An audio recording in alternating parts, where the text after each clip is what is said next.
Sistem ini menggunakan sumber energi utama dari sinar matahari. Cahaya matahari ditangkap oleh panel surya dan mengubahnya menjadi energi listrik. Energi dari panel surya kemudian dialirkan ke modul step down. Modul ini berfungsi untuk menurunkan tegangan listrik agar sesuai dengan kebutuhan pengisian baterai. Setelah melalui proses penurunan tegangan, arus listrik diteruskan ke baterai shield. Komponen ini menjadi soket sekaligus modul pengisian untuk dua buah baterai lithium 18650. Energi yang tersimpan di dalam baterai kemudian digunakan untuk menyediakan daya ke microcontroller ESP32. ESP32 inilah yang menjadi pusat kendali dari seluruh sistem, menjalankan fungsi pemrosesan data dan komunikasi jaringan dalam sistem peringatan dini banjir. Sensor ultrasonik memancarkan gelombang ultrasonik ke permukaan air. Gelombang yang dipantulkan kembali akan dihitung waktunya untuk mengetahui jarak permukaan air dari sensor. Hasil pengukuran berupa data ketinggian air dikirim ke microcontroller ESP32. Di ESP32, data ketinggian air yang diterima dari sensor disimpan ke dalam array sementara.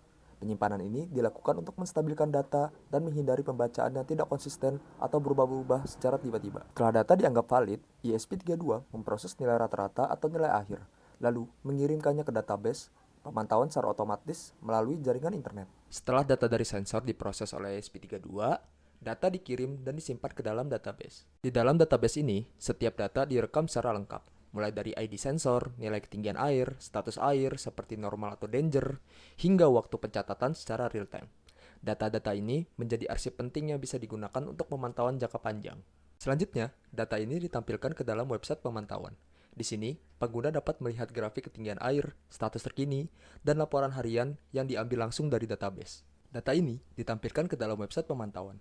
Halaman utamanya adalah dashboard yang menampilkan grafik ketinggian air secara real-time dan status terkini dari setiap sensor. Di halaman Telegram, tersedia panduan untuk bergabung ke bot Telegram agar pengguna bisa menerima notifikasi langsung melalui aplikasi Telegram. Halaman riwayat memiliki dua fitur utama. Pertama, tabel riwayat yang menampilkan seluruh data pencatatan dari tiap sensor selama 24 jam terakhir.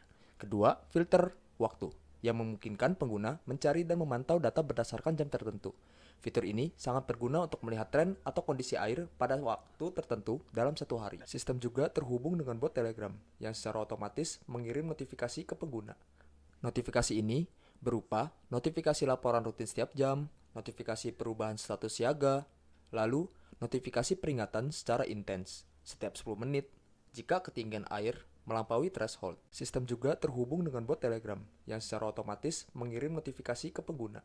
Telegram bisa memberi info seperti status air saat ini, peringatan bahaya, dan riwayat dalam 24 jam terakhir.